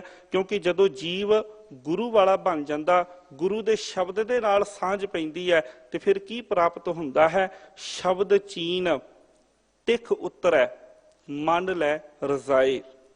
ਜਦੋਂ ਜੀਵ ਸ਼ਬਦ ਦੇ ਨਾਲ ਸਾਂਝ ਪਾਉਂਦਾ ਨਾ ਸਾਧ ਸੰਗਤ, ਸ਼ਬਦ ਨਾਲ ਸਾਂਝ ਪੈਂਦੀ ਹੈ, ਫਿਰ ਪਰਮਾਤਮਾ ਦੇ ਨਾਲ ਵੀ ਸਾਂਝ ਪੈ ਜਾਂਦੀ। ਅਕਾਲ ਪੁਰਖ ਵਾਹਿਗੁਰੂ ਪਰਮਾਤਮਾ ਦੀ ਜੋਤ ਤਾਂ ਉਹਦੇ ਅੰਦਰ ਹੀ ਹੈ, ਜੀਵ ਦੇ ਅੰਦਰ ਹੈ, ਸਾਡੇ ਸਾਰਿਆਂ ਦੇ ਅੰਦਰ ਹੈ। ਬ੍ਰਹਿਮੰਡ ਦੇ ਜ਼ਰੇ ਜ਼ਰੇ ਦੇ ਅੰਦਰ ਅਕਾਲ ਪੁਰਖ ਵਾਹਿਗੁਰੂ ਪਰਮਾਤਮਾ ਸਮਾਇਆ ਹੈ। ਪਰ ਹਿਰਦੇ ਦੇ ਅੰਦਰ ਵਸਦੇ ਹੋਏ ਪਰਮਾਤਮਾ ਦੇ ਨਾਲ ਸਾਂਝ ਜੀਵ ਦੀ ਪੈਂਦੀ ਕਦੋਂ ਹੈ ਸਾਧ ਸੰਗਤ? ਕਹੋ ਨਾਨਕ ਗੁਰ ਭਰਮ ਚੁਕਾਇਆ। ਜਦੋਂ ਗੁਰੂ ਨੇ ਅੰਦਰੋਂ ਇਹ ਭਰਮ ਚੁਕਾਇਆ, ਜਦੋਂ ਗੁਰੂ ਨੇ ਅੰਦਰੋਂ ਭਰਮ ਨੂੰ ਤੋੜਿਆ, ਅੰਤਰ ਖੂਟਾ ਅੰਮ੍ਰਿਤ ਭਰਿਆ, ਸ਼ਬਦੇ ਕਾੜ ਪੀਐ ਪਨਿਹਾਰੀ। ये अंदर दा जिहड़ा मन दा खूह है परमात्मा दे नाम रंग दे नाल, नाम रस दे नाल ये भरिया होया। पर कोई विरला ही जीव जिहड़ा परमात्मा नूं मिलण दी लोचा रखदा होवे, जिहड़ा फिर सतगुरु दी संगत विच जुड़ जावे, सतगुरु दे शब्द दे नाल जदों सांझ पाउंदा ते फिर सतगुरु दे शब्द दे नाल जुड़िया होया अंदर ही परमात्मा दे नाम दी जोत प्रगट हो जाती, वो सांझ बण आउंदी है। साध संगत सब में जोत जोत है सोए, किसदा चानण सब में चानण होए। चानण सारियां दे अंदर अकाल पुरख वाहिगुरू परमात्मा दा, जोत सारियां दे अंदर ही है। पर वो जोत प्रगट किवें हुंदी है? गुर साखी जोत प्रगट होए। गुरु की सिक्ख्या दे नाल गुरु वाले बनिया, फिर हर थां अकाल पुरख वाहिगुरू परमात्मा दे प्रतख दर्शन दिदारे हो जाते ने।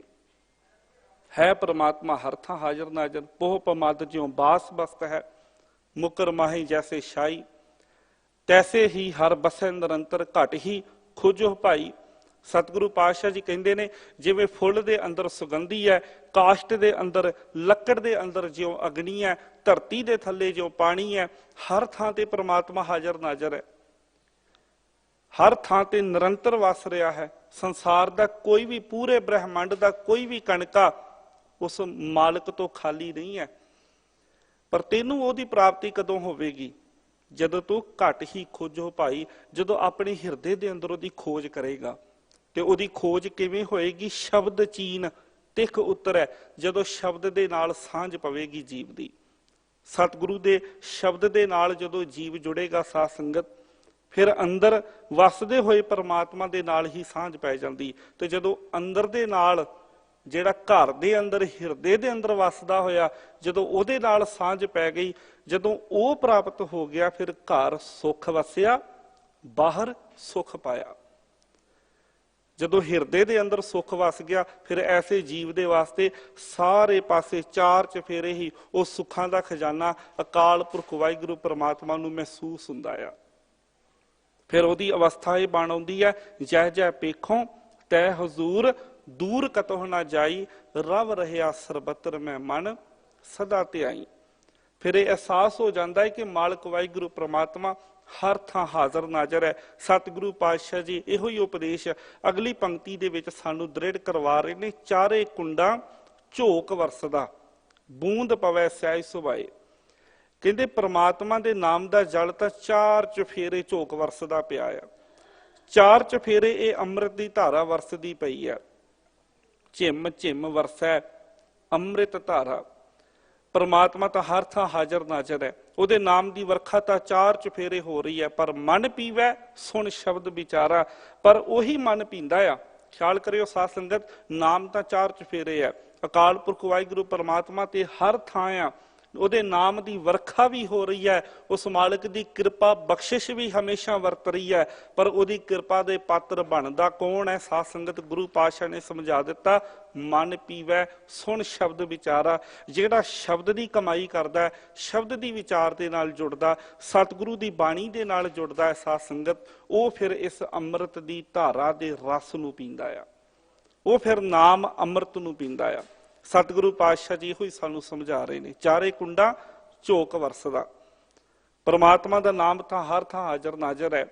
पर यह संसार की जिहड़ी तृष्णा आ, संसार दीयां होर भुखां जिहड़ियां जीव नूं चंबड़ियां ने, इन्हां भुखां तो निजात पाउणी जरूरी है। बंदा इन्हां दे करके ही परमात्मा के नाम का रस नहीं माणदा, ते इन्हां तो निजात मिलदी है गुरु के ज्ञान की खड़क दे नाल। सतगुरु पातशाह के बड़े प्यारे बचन ने, चंदनवास भुजंगम वेड़ी के मिलिया चंदन लीजै।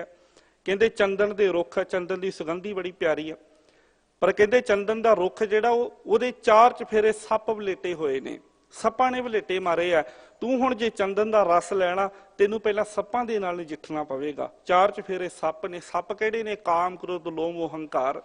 ते इन्हां सप्पां तो छुटकारा किवें होवेगा? काढ़ खड़ग गुर ज्ञान करारा, बिख छेद छेद रस पीजै।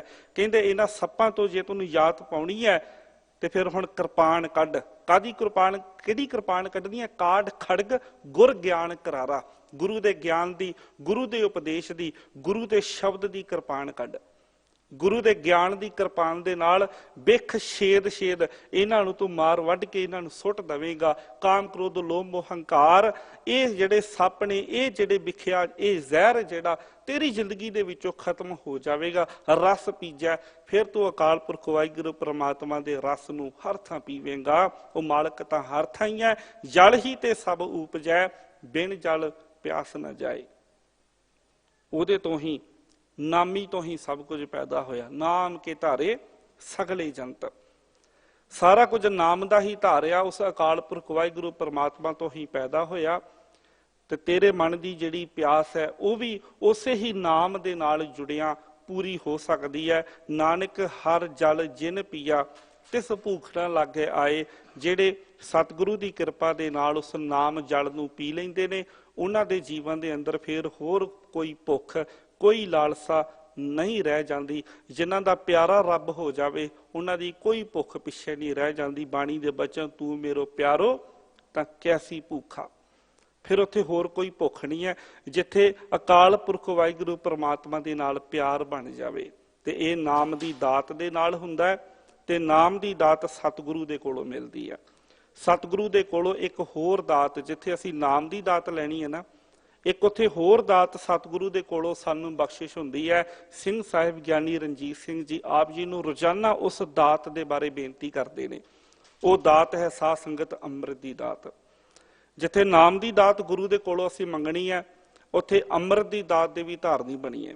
ਖੰਡੇ ਬਾਟੇ ਦੀ ਪਹੁਲ ਲੈ ਕੇ ਅੰਮ੍ਰਿਤ ਧਾਰੀ ਹੋ ਕੇ ਆਪਣਾ ਜੀਵਨ ਗੁਜ਼ਾਰੀਏ, ਗੁਰੂ ਵਾਲੇ ਬਣ ਕੇ ਆਪਣਾ ਜੀਵਨ ਗੁਜ਼ਾਰੀਏ।